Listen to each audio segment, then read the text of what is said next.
একটু মাহবুব কামাল ভাই আপনার কাছে আসতে চাই। এক বছরে মানে 11 মাসে আর কি এই সরকারের পররাষ্ট্রনীতি তার অনেকগুলো নিয়ে অনেক সমালোচনা আছে, অনেক উদ্যোগ পদক্ষেপ সিদ্ধান্ত নিয়ে অনেক কথা আছে। সামগ্রিকভাবে এক বছরে পররাষ্ট্রনীতির জায়গাটা কেমন দেখেছেন, বা সেটা দেশের বা জাতীয় স্বার্থে কতটা অনুকূলে? আচ্ছা, আমি ওই যে মিডিয়াতে এক লাইন বলে দিই। দেখেন, প্রথম আলো এবং ডেইলি স্টারের সামনে মব হয়েছে না, তারপরে সময় টেলিভিশনের রুমে হুমকি গিয়ে দেওয়া হচ্ছে। হয়েছে না, আপনার 21 টেলিভিশনের চাকরি গেছে না, বহু মানুষের, এগুলো তো সব মবে, শুধু 21 না, বহু টেলিভিশনে তাই না? মানুষের এগুলো তো- চাকরি গেছে এবং এগুলি বিভিন্ন বড় বড় পদ মব দখল হয়েছে। হয়েছে। যাই হোক, এগুলি বলে লাভ নেই। এখন আপনি ফরেন পলিসি, আমাদের যে ফরেন পলিসি 11 মাসে, এটা টেরিবলি ফেইলিওর আমি বলবো। এবং আপনি 11 মাসের ফরেন পলিসি যদি দেখেন, তাহলে 5টা ক্যারেক্টারিস্টিক্স আপনি দেখতে পারবেন। 5টা, এটা আমি চিন্তা করে দেখছি। একটা হচ্ছে কনসিস্টেন্সির অভাব, ধারাবাহিকতা নাই। 2 নম্বর হচ্ছে কেন্দ্রিকতা নাই, মানে সেন্ট্রালিটি নাই। আমি এগুলো উদাহরণ দিয়ে বলবো। 3 নম্বর হচ্ছে কন্ট্রাডিকশন, হ্যাঁ, মানে একরকম সিদ্ধান্তের সাথে আরেকটার কন্ট্রাডিকশন। আরেকটা হচ্ছে ফারসাইটনেসের অভাব, দূরদর্শিতার অভাব। আর শেষটা হচ্ছে ফলসহুড ইভেন্ট, মিথ্যাচার ইভেন্ট। 5টা, একটা একটা করে বলি। যেমন কনসিস্টেন্সি নাই। আমরা কি দেখলাম, চিফ অ্যাডভাইজার যখন প্যারিস থেকে আসতেছে, অন দ্য ওয়ে উনি 7 সিস্টার ডিস্টেবিলাইজ করে দেবো, ওইটা সেইটা, অমুক তমুক, নানা রকম। প্রথম দিকে অ্যান্টি ইন্ডিয়ান যে সেন্টিমেন্ট একেবারেই, এবং পাবলিক বাই অ্যান্ড লার্জ, আমাদের পাবলিক তো অ্যান্টি ইন্ডিয়ান, এগুলোকে এনকারেজ করা ইত্যাদি। অভ্যুত্থানের পরে সেটি আরো বেড়েছে। হ্যাঁ, এবং এটা একজন উপদেষ্টা, ওই যে মাস্টার মাইন্ড, তিনি এমন একটা স্ট্যাটাস দিছিলেন যে মানে ইত্যাদি, এরকম হয়েছে না। আচ্ছা, তারপরে কনসিস্টেন্সির অভাব কী হয়, পরে আমরা কি দেখলাম, যে ইন্ডিয়ার সাথে সম্পর্ক করার জন্য সবাই ব্যস্ত হয়ে গেলাম। কনসিস্টেন্সি থাকলো না। তাইলে, এবং এখন কি দাঁড়াইলো, যেমন ধরেন যে আমরা জানলাম যে ইন্ডিয়া ট্রান্সশিপমেন্ট দিছিল, আমরা আদানির সময় আমরা কত গালাগালি করছি, এখন জানলাম যে এটা ন্যায়ভিত্তিক হয়েছে, এটা কোনো অনিয়ম হয় নাই, কোর্ট আদালতই বলতেছে। যারা আমরা কি কি দিছি সেটা কিন্তু আমরা এখনো জানলাম না। কোনো চুক্তি এক্সপোজ করা হলো না। কোনো চুক্তিগুলি, যে অসম চুক্তিগুলি শেখ হাসিনা করছিল, এগুলো ওপেন করলে না আমরা বলতে পারতাম যে এই চুক্তিগুলো অসম, এগুলো বাতিল করেন। চুক্তিগুলো আমরা জানতেই পারলাম না।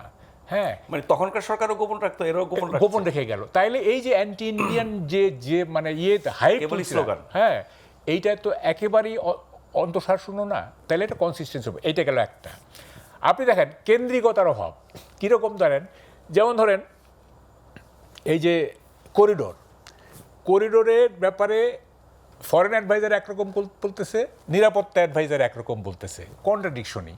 এখানে যে একটা সেন্ট্রালি যে একটা জিনিসকে তুলে ধরা, যে হ্যাঁ আপনি দেন বা না দেন সেটা তো পরের ব্যাপার, আপনাকে তো আনএনিমাস থাকতে হবে, তাই না? অ্যাডভাইজারি কাউন্সিল আনএনিমাস থাকতে হবে না? এমনভাবে বক্তব্য দেওয়া শুরু করলো, পরে দেখা গেলো এটা উড্র করতে তারা বাধ্য হইল, গেল এইটা।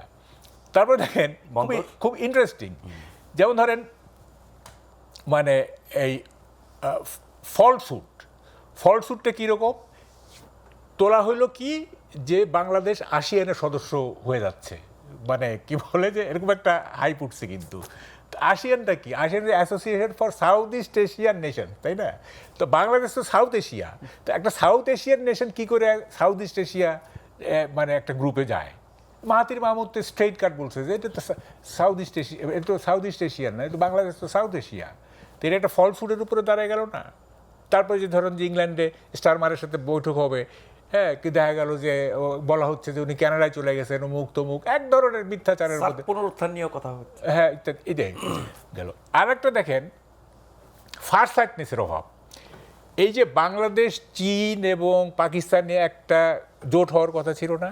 হ্যাঁ, বা এটা কি, এটা পাকিস্তান চায়নাকে দিয়ে বাংলাদেশকে ইয়ে করতে চাইছে। পরে কি হলো, মানে প্রথমে একটা অংশগ্রহণ করে তারপরে আবার ভিন্ন ভিন্ন স্টেটমেন্ট দিয়ে আবার এটা বের হয়ে আসলো। এখন আর ওই জোটের কোনো, একটু যদি আপনি চায়না এবং আমেরিকার বিষয়টা আনতেন। ওইটা পর বলতেছি। তো এইটা করে গেল। তাইলে এই যে ফারসাইটনেসের অভাব, প্রথমে একেবারে নেচে উঠলাম, হ্যাঁ, যে পাকিস্তান, চায়না বা বাংলাদেশ একটা জোট হবে ইত্যাদি, তারপরে কী হইলো? মানে কিছুই না। এটা গেল। আর কন্ট্রাডিকশনটা দেখেন, এটা ফলস্যুট গেল, এখন কন্ট্রাডিকশনটা দেখেন। এখন এটা খুব ইন্টারেস্টিং। গাজায় যখন আপনার ইসরায়েলি আক্রমণ হচ্ছিল, তখন আমাদের অ্যাডভাইজারি কাউন্সিলের একজন টপ অর্ডার ব্যাটসম্যান, আপনি ধরে নেন ট্রাম্প অর্ডার ব্যানে। তো উনি ইসরায়েলি পণ্য বর্জনকে এনকারেজ করার জন্য একটা ভিডিও আপলোড করলেন, মানে ইসরায়েলি পণ্য বর্জন করতে হবে। ঠিক আছে, ইসরায়েলি পণ্য বর্জন করব, কিন্তু গাজায় যে ইন্টারভেনশনটা ইসরায়েলের, এইটার যে আমেরিকা যে এটার সাথে গ্যাংড আপ, আমেরিকার পৃষ্ঠপোষকতা হয়েছে, আমেরিকার বিরুদ্ধে কোনো স্টেটমেন্ট করছে?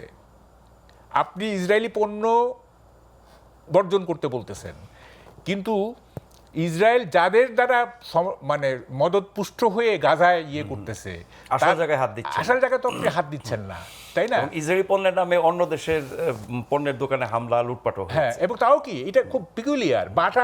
বাটা তো ইসরায়েলি না, বাটা হচ্ছে চেকোস্লোভাকিয়ার একটা এবং এইটার হেড অফিস হচ্ছে সুইজারল্যান্ডে। হ্যাঁ, এবং এটার সাথে ইসরায়েলের কোনো সম্পর্ক নাই। এরকম হয়েছে আর কি, মানে গোজা মিল এই সে ইত্যাদি। আচ্ছা, এখন আপনি বলতেছেন কি যে আমেরিকা এবং চায়না, দেখেন এই যে মানে বেশি চালাকি করতে গেলে না মানে ধরা খাইতে হয়, বুঝছেন? মানে আমাদের প্রফেসর সাহেব মানে বেশি চালাকি করতে চেয়েছেন, এবং একটা পর্যায়ে দেখা যাবে কি জানেন, he will be friend of neither India নর আমেরিকা নর চায়না, এরকম একটা সিচুয়েশনে কিন্তু চলে যাবে। এবং আমি তো মনে করি চায়নার সাথে যে ঘেঁষাঘেঁষিটা এখন হচ্ছে, এই যে ট্রাম্পের যে আপনার ট্যারিফ নীতি, এইটা মানে এইটার থেকে মানে বাংলাদেশ মানে ডক্টর ইউনূসের তো একটা পার্সোনালিটি আছে, এটা তো অস্বীকার করার উপায় না। উনি ইচ্ছা করলে তার ট্যারিফ নীতি থেকে বাংলাদেশকে একটা রেয়ার দেওয়াচ্ছে, কিন্তু চায়নার সাথে যে ঘেঁষাঘেঁষিটা, এটা তো আর মানে ট্রাম্প এটা তো অ্যালাউ করবে না। এটা কি অ্যালাউ করবে? না। এই ঘেঁষাঘেঁষিটা তো তারা চাবে না। প্রশ্নটা হচ্ছে যে এখন কি, এখন ধরেন যে বাংলাদেশ আপনার belt and road and belt initiative. এই চায়নার বিষয়টাতে ফিরে আসবো, বিরতির আরেকটা সময় হয়ে গেছে। মাহবুব ভাই, বিরতির আগে আপনি চায়নার বিষয়টা বলছিলেন, ওটা যদি শেষ করতে। আচ্ছা, না সেটা হচ্ছে দেখেন আমাদের 72 যে কনস্টিটিউশন, সেইটা ফরেন পলিসির বটম লাইনটা কী ছিল? সেটা হচ্ছে যে ফ্রেন্ডশিপ টু অল, মানে এনিমিটি টু নান। এইটা তো ছিল আমাদের যে, এটা কিন্তু লং ব্যাক 52 ইয়ার্স, তাই না? এই ফরেন পলিসি কিন্তু বর্তমান যে মানে ওয়ার্ল্ড অর্ডার যে ওই ফরেন পলিসি কিন্তু এখন চলে না, কেউ এই ফরেন পলিসিতে চলে না। আমরা আপডেট করি না কেন? আরে বলতেছি আমি। তো এখন ইউনূস সাহেব ওই 72 কনস্টিটিউশন ধরে আছেন। কীরকম? উনি চায়নাতে গিয়ে বলতেছেন যে we are the guardian of the sea, China May consider the region as an extension, যার ফলে তো এই যে ট্রান্সশিপমেন্ট বন্ধ হয়ে গেল, ইন্ডিয়া বন্ধ করে দিল, ওখানে বলতেছেন এইটা। আবার এইদিকে ইলন মাস্কের সাথে করে স্টারলিংকের করতেছেন, হ্যাঁ, আমেরিকার সাথে এক ধরনের করতেছেন। এইটা তো আপনি ফাটাবাসে পড়বেন। এইটা মানে আপনাকে একটা জায়গায় যেতে হবে। হ্যাঁ, আপনি সবাইকে একসাথে এই যুগে সবাইকে একসাথে অ্যাপিস করতে পারবেন না, সন্তুষ্ট করতে পারবেন না। আপনাকে ডিসাইড করতে হবে যে আপনি কি বেল্ট অ্যান্ড রোড ইনিশিয়েটিভে থাকবেন, নাকি আপনার আমেরিকার ওই যে ইন্দো প্যাসিফিক স্ট্র্যাটেজিতে থাকবেন। আপনাকে এটা ডিসাইড করতে হবে কোনটা বাংলাদেশের জন্য বেশি উপযোগী। সেইটা আমি বলার কি, আমি বলবো না। কথাটা হচ্ছে যে আপনি যখনই ডুয়াল রোল প্লে করবেন, হ্যাঁ, তখন এইটা সবাই বুঝে যাবে। সবাই কিন্তু বুদ্ধিমান। You don't think that Xi Jinping is a very মানে is a duffer, don't think that Trump is a duffer. সে অ্যাক্ট করে ডাফারের মতো, কিন্তু আসলে তো সে ডাফার না, তাই না? তো ফলে আপনাকে তো হিসাব করতে হবে যে সবাই সব কিছুই বুঝে। চায়না বা আমেরিকা কোনোটা কি ইগনোর করার সুযোগ আছে? আমি তো ইগনোর করতে বলতেছি না। আপনি যখন মানে জোটবদ্ধ হইতে চান, জোটবদ্ধ হবেন, তখন তো আপনি একসাথে তো নেটোরও সদস্য হইতে পারবেন না, আবার একসাথে ওয়ার্সারও হইতে পারবেন না। আগের কথা বলতেছি, আপনি ওয়ার্সারও মেম্বার, আপনি নেটোরও মেম্বার, এটা তো হবে না, তাই না? আপনাকে একটা হইতে পারে যে নন অ্যালাইনমেন্ট মুভমেন্ট, যেটা আমরা আগে দেখছি, এই যে পঞ্চশিলা নীতি, যেটা হ্যাঁ আগে যেটা নন অ্যালাইনমেন্ট, সেইখানে সেটা হইতে পারে জোট নিরপেক্ষ একটা হইতে পারে। কিন্তু আপনি একসাথে মানে কি মানে চায়না লেড কোনো জোটে থাকবেন, মানে যদি হয়, আবার আমেরিকা লেড কোনো জোটে থাকবেন, এটা তো হবে না। এটা দুইটা তো কনফ্লিক্টিং, তাই না? এবং চায়নার আমেরিকার সম্পর্ক তো একেবারেই সাপে নেউলে। তো ফলে আপনাকে হ্যাঁ, একটা তো ধরেন যে ডিপ্লোম্যাটিক কার্টসি আছে, সেটা তো ঠিক আছে, ডিপ্লোম্যাটিক কার্টসি তো আপনাকে বজায় রাখতেই হবে, তাই না? আপনি তো আর মানে চায়নার সাথে ঘেঁষাঘেঁষি করলে আমেরিকায় যে আপনি গালিগালাজ করতে হবে তা তো না। আপনাকে একটা একটা কিছু মেনটেন করতে হবে আপনাকে, তাই না? এবং সেইভাবে আপনার ডিপ্লোমেসি সাইজ দেবে। কিন্তু যদি আপনি বেশি চালাকি করতে চান, হ্যাঁ, যে মানে চায়নাও আমাকে বিপদের সময় সাহায্য করবে, আমেরিকাও আমাকে বিপদে, ইন্ডিয়াও আমাকে বিপদের সময়, তাইলে you will be nowhere. আপনি কোথাও it will lead you to nowhere. ইংরেজিতে একটা কথা আছে, every man's property means no man's property. যে সবার সম্পত্তি সে কারো সম্পত্তি না। হ্যাঁ, তো ফলে এটা আগে চলতো। এটা ধরেন যখন আমাদের কনস্টিটিউশন প্রথম হয়েছে তখন চলতো এইটা।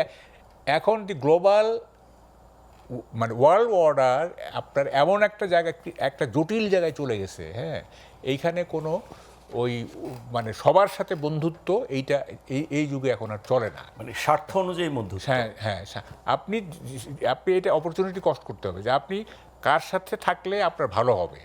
তারপরে যখন মানে কি আপনাদের কমন শত্রু যখন যাবে তখন তো মানে আপনারা কমনলি তাকে ফেস করবেন, তখন ফেস করতে হবে। কিন্তু ওই যে ফ্রেন্ডশিপ টু অল এটা চলবে না। এটা জাতীয় স্বার্থ বুঝে সম্পর্কের জাতীয় স্বার্থ বুঝে আপনাকে ডিসাইড করতে হবে যে কার সাথে কতটুকু আমাকে যেতে হবে, this fur and not further. আপনি যখনই মানে এই বর্ডার লাইন ক্রস করে যাবেন, এটা তো আমাদের দিক থেকে মানে বাংলাদেশের দিক থেকে আমরা কতটুকু চায়নার সাথে ঘনিষ্ঠ হবো, কতটুকু আমার সাথে ঘনিষ্ঠ হবো, আবার এগুলো যেহেতু পরাশক্তি, তাদের দিক থেকে তো নানান চাপ তাপের ব্যাপার আছে। কিন্তু না, কার চাপ কতটুকু নেব, কতটা আমি প্রত্যাখ্যান করব, শেখ হাসিনা তো অনেক চেষ্টা করেছিল। না, আমার কথাটা হচ্ছে যে যদি চাপ আসে, এক্সটার্নাল চাপ থাকতে পারে, হ্যাঁ, তাইলে আপনি ন্যাশনালিস্ট লিডার কেন আপনি যে যাতে আপনার ন্যাশনালিস্ট ক্যারেক্টার একটা থাকবে না। হ্যাঁ, শেখ হাসিনা তো আমি বলি যে সে যে বলছিল এটা তো এখন আমি তো বলতেছি তার স্ট্যান্ড তো ছিল যে আমেরিকা নিয়ে যা কিছু বলতো, আমি তো মনে করি তার স্ট্যান্ড ঠিক ছিল, মনে করি। হ্যাঁ, তার অনেক অপরাধ আছে, আছে, এবং তার কিন্তু ওই পার্টিকুলার বিষয়ে যদি ধরি সেখানেও তো উনি সফল হতে পারেন নাই, কারণ ওটা ওই কনস্পিরেসির সাথে উনি কুলায় উঠতে পারেন নাই। তো ফলে আপনাকে তো ধরেন থার্ড ওয়ার্ল্ডের লিডারদের না অনেক ঝামেলা। যেমন ধরেন যে এই যে বঙ্গবন্ধু কিলিং, তারপর তার সমসাময়িককালে ওই যে